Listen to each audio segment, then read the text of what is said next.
আরেকটা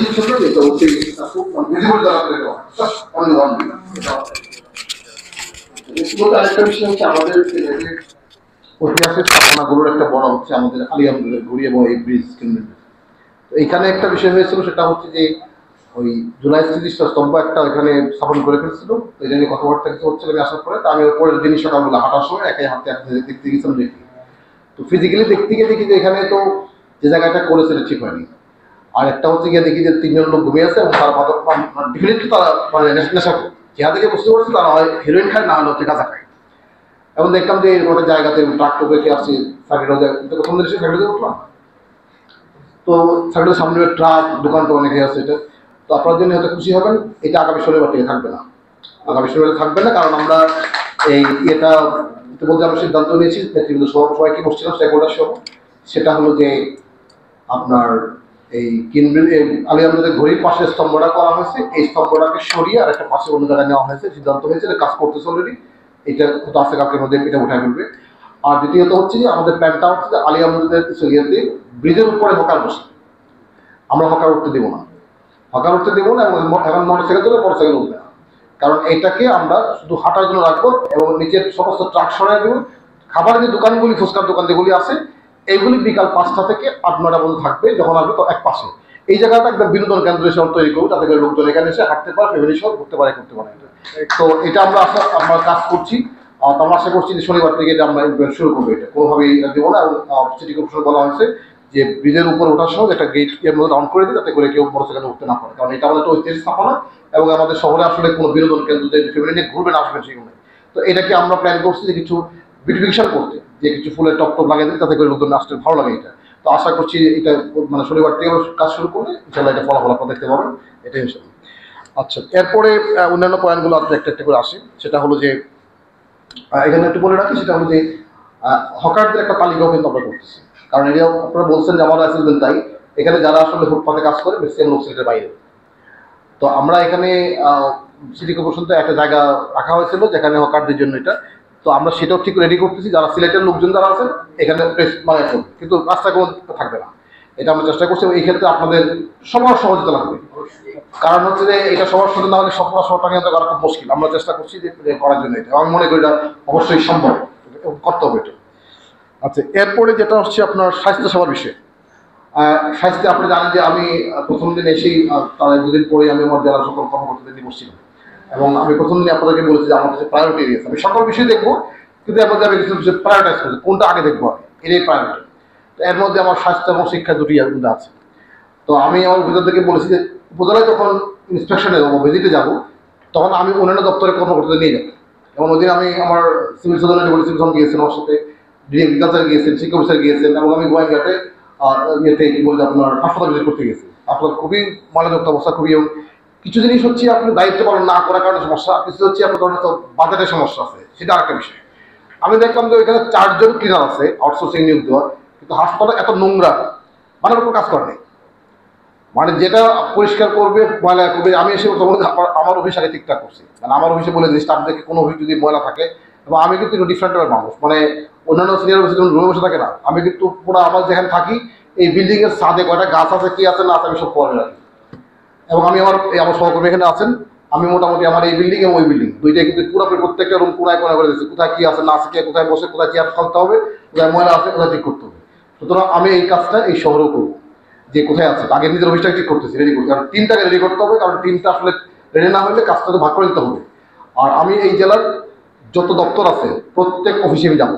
এর মধ্যে 2-1টা আমি গিয়েছি, আমি সিনসার অফিসে নিজে গিয়েছি, ইমাম প্রশিক্ষণ একাডেমি নিজে গিয়েছি। আমি যাবো, গেলে আমি বুঝবো যে আসলে কোথায় কি সমস্যা, কাজটা করতেছি কিনা, বা তার কোথায় সহযোগিতা লাগবে।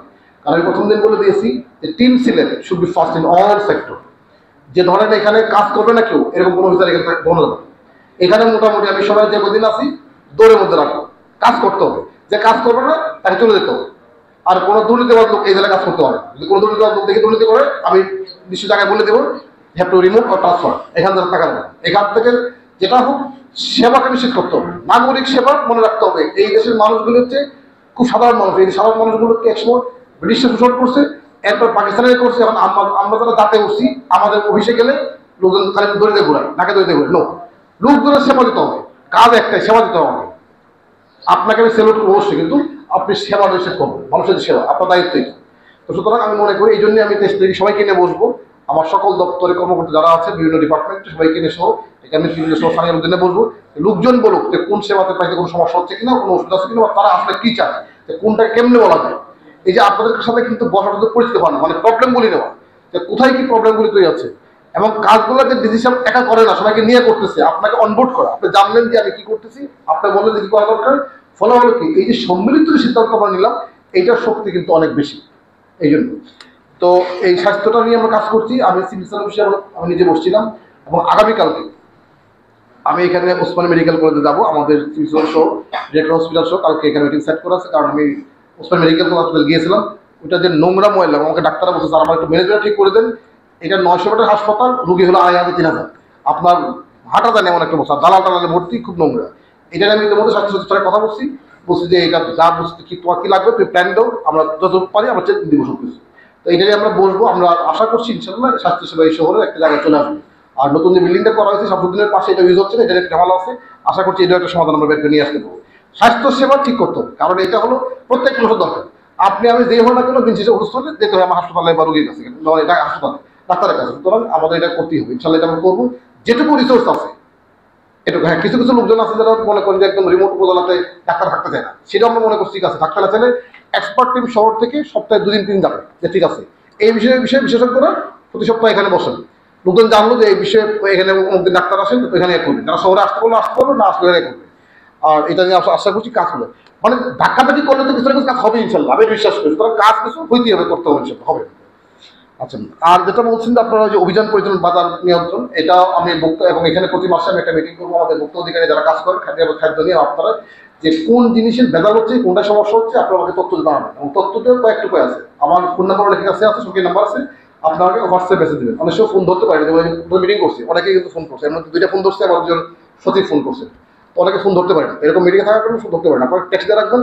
আমি রাতে 12টা হইলো যদি মনে করি যে মেসেজ দিচ্ছে, এটা কথা বলা দরকার, আমি কথা বলবো। আমি কিন্তু খুব সাধারণ নাগরিক, যে কোনো মানুষ আননোন মানে যখন মনে করি একটা মেসেজ দিচ্ছে এই বিষয়ে কথা বলা দরকার, আমি কথা বলি। এবং আমার একটা সুবিধা আছে, একটা অসুবিধা আছে, সেটা হচ্ছে আমার একটা পার্সোনাল নাম্বার আছে। এই নাম্বারটা কিন্তু আপনি আমার নাম দিয়ে গিয়ে, মানে আপনি গুগলসে গিয়ে ফেসবুকে ইউটিউবে সার্চ দেন, আমার মোবাইল নম্বর সহ আসবে। আমার ধারণা আমার নাম্বারটা মধ্যে 20 লক্ষ মানুষের অধিক উপকার আছে, বেশি প্রবাসীদের কাছে গোটা সবার আছে। ফলে হয় কি, আপনি অনেক সময় খুব জ্বালায়, মানে রাত্রে গণ সময় জনাদের ফোন বন রাখলে ফোন করে উঠুন। সুবিধাটা হলো কোথায় কি হচ্ছে না হচ্ছে সমস্ত তথ্য আমি পাই, মানে কোন শহরে পৃথিবীর কোন দেশে আমার প্রবাসী কোথায় সমস্যা করছে না করছে, আমার এক পাশে না জানলো আমি জানি টাকা পয়সা, এইটা আমার একটা মারাত্মক সুবিধা দেয়। এবং কে কোথায় দুর্নীতি করতেছে, কি করতেছে, একটা তথ্য পাইলে আবার ভেরিফাই করার সুযোগ পাবে। তো এই জন্য আমি কষ্ট করে স্টুডেন্ট লাইফ থেকে আমি একটা নাম্বার ইউজ করি, এটা আছে মোর দেন 30 ইয়ার্স, আমি কিন্তু এটা মানে এখনো টেস্ট করি না, বুঝতে পারছেন? যদি এটা আমার খুব বিরক্তকর মাঝে মধ্যে এটা ধামানো হয়। যাই হোক, এটা বিষয়ে আর একটা যারা বলছেন যে সাতটা নিশি মহল, এইটা আমার কাছে আসতে পারবে না এই কারণে, কারণ আমি কিছু প্রিন্সিপাল ফলো করি। যে প্রিন্সিপাল প্রথমে বলছি যে মানে ফাইটটা শুরু হয় ঘর থেকে, ফাইটটা শুরু হয় পুরো আত্মীয় স্বজন থেকে, বন্ধু বান্ধব থেকে, স্টাফ থেকে, এবং এত বাকি সারাউন্ডিংস থেকে। আপনার মনে করেন পরিচিত একজন, যেমন আমি কালকে বলেছি আমার সহকর্মীটা, যে আমার বাংলোতে আমার আত্মীয় স্বজন কোনো ব্যক্তি, মানে আমি না বলা বন্ধ ঢুকবেন, সে এসে বলবে যে আমার ভাই, আমার শাশুড়ি, আমার মামা শ্বশুর, মামা অন্য, আমি যদি বলি যে এই লোক যাবে, ঢুকবেন না ঢুকবেন এক কারণ লোক, এটা আমার ঢাকার বাসায় করি, ঢাকার বাসায় করি, কারণ আমার বাসায় কিন্তু মানে আমার আত্মীয় স্বজন একদম আমার 2-1 কাছের চাচা বা মামা থাকতে ঢুকতে পারে। কারণ কি, সে হলো একদিন আসবে, 2টা মাছ নিয়ে আসবে, বলে যে বাড়ি থেকে মাছ নিয়ে আসছি, ইস্তার নিয়ে আসছি, আর পরের দিন এসে বলো ভাই স্যার কাছে ছিল এরকম, তখন চাষা আসছে, যদি অ্যাক্সেস দিচ্ছি এখন তো মুশকিল, না করা মুশকিল, বলেছে এটা বিয়া দেবো। তো এই জন্য আমি এই জায়গাটা খুব শক্ত থাকি, এবং এটা আমার একদম নিজে আত্মীয় স্বজন শুরু করে সব জায়গায় করি, এবং এটা এখন আশা করছি করি, এই জন্য পারবে না। তারপরে যদি কেউ আসে আমার বলবেন যে উনি আসছে, উনি কিন্তু তার ব্যাকগ্রাউন্ড এরকম, কারণ এখানে সবাই কিন্তু আমি প্রথম চিনবো না, বাট আমি কেয়ারফুল থাকি।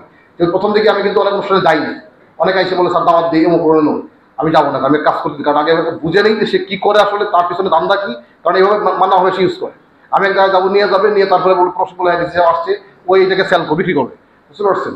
তো সুতরাং এই জায়গায় আমি সতর্ক থাকি। তারপরে যদি কেউ মনে করে যে ভিড়ে গেছে, আমাকে বলবেন যে স্যার উনি কিন্তু বৃষ্টি হয়ে বৃষ্টি এই খেয়াল করবেন, তার কিন্তু ব্যাকগ্রাউন্ড এরকম বা অনুযায়ী এটা করছে। কারণ আমি একটা কথা প্রায় বলি, আমি না করে বড়াই করবেন এক্সপিরিয়েন্স করবেন, এটা বল পারাতে। তা আমার আগে 2 জন আগে আমার এক সিনিয়র অফিসার ছিল, তো উনি খুব সৎ মানুষ ছিল, আমার বললো যে আমি এখান থেকে ইচ্ছা করে বদলে এসে বলছি। কেন? যে আমার অফিসে একদিন এক বুড়া লোক আসছে, 80 বছর বেশি বুড়া। তো সেই লোক বলছে যে আপনার আগে যে অ্যাসিলেন্ট ছিল, উনি পয়সা ছাড়া কোনো কাজ করতো না, সকল করে পয়সা নিত, সবাই ওয়েল নয়, সবাই জানতো। আপনি পয়সা কামলে আমার সবাই জানেন, কিন্তু মজার বিষয় হলো আগের জনের সময় 2000 টাকা দিয়ে নামজারি করতে পারতাম, আর আপনার সময় 5000 টাকা দেয়। তাহলে আমাদের জন্য কোনটা ভালো ছিল?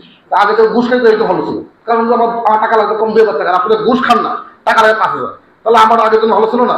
স্যার বলে যে তখন বলতাম যে বলে কি, তার মানে আমার স্টাফ বাকি সহকারী যারা কাজ করতেছে, মানে পয়সা কেউ কাজ করে না, ফলে এই সমস্যা। তো এই অফিসে আমি সামলাতে পারবো না, আমি চাকরি করবো না, আমি চলছি। পরে উনি আইসে বদলে চলে আসছে। এই জন্য আমি সবসময় বলি যারা শুধু মানে নিজে সৎ থাকলে হবে না, এই সততার ইম্প্যাক্টটা পড়তেছে কিনা, মানুষের সুফল পাচ্ছে কিনা, এটা আমাকে এনশিওর করতে হবে। আমি সহকর্মীদের কিন্তু বলছি এটা, যে খেয়াল রাখতো কোনোভাবে যেন আমাকে কেউ বিক্রি করতে না পারে, সেল করতে না পারে, মেসেজ করতে না পারে, বা আমার অফিসটা কোথায় কি হচ্ছে না হচ্ছে, এইটা একজন ভালো দক্ষ কর্মকর্তার বৈশিষ্ট্য হচ্ছে, মানুষের বৈশিষ্ট্য হচ্ছে যে না আপনার আশেপাশে কি হচ্ছে। এই জন্য বলছি যে আমার বিল্ডিং এর ছাদে কয়টা গাছ আছে না আছে, এটা আমি কিন্তু ওই দিন কালকে কিন্তু আমার এই বিল্ডিং এর উপর ছাদে গেছি যে একটা রুফটপ বাগান করবো, ঠিক আছে।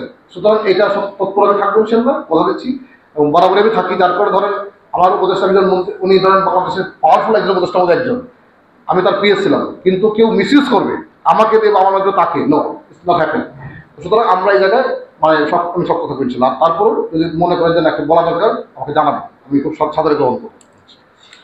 আর যেটা হচ্ছে যে আপনার এই যে খনিজ সম্পদের বিষয়ে যেটা কথা হয়েছে, কথাগত বিষয়ে, এগুলোর বিষয়ে যেহেতু এখন পরিবেশ একটা বড় বিষয়, এখানে একটা সরকার একটা বড় প্ল্যান আছে। আমি বিশেষ করে আমি ভোলাগঞ্জে গেলাম, তো ভোলাগঞ্জে তো যে সমস্যা ফেস করলাম, যে টুরিস্ট এখানে আসে, এখানে কিন্তু কোনো ওয়াশরুম নেই এবং সেখানে কোনো ড্রেস ট্রেস কোনো সেই ব্যবস্থাও নেই।